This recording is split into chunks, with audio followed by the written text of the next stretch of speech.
A cloak should either lightly touch and lightly drag on the ground or be no further from the ground than roughly an inch above your ankle bone.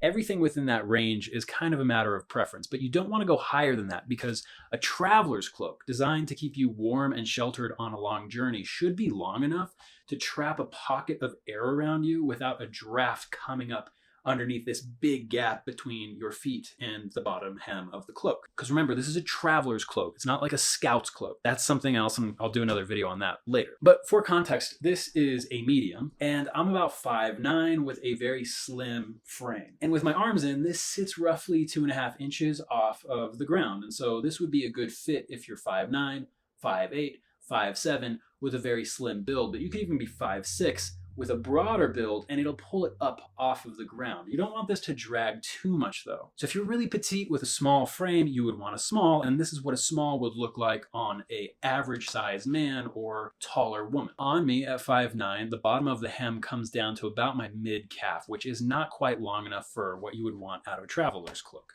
So then finally, what if you are a really big traveler? Tall, broad. For most people between 6'1" and 6'5", the large is what you want. And this is like a giant tent on me. You can see how much this drags. So if you're a broad build and 6 foot or taller, like this is the option for you. Or if you're average height, but really, really big, you can see as the circumference of your body takes up more space within the cloak, the height of the hem comes up. So yeah, that kind of gives you an idea of how these things fit. They are sensory safe. This is like an insanely soft, warm material. I don't leave home without one of these things anymore because it's basically a giant, awesome looking, super soft security blanket for adults. And it just looks amazing.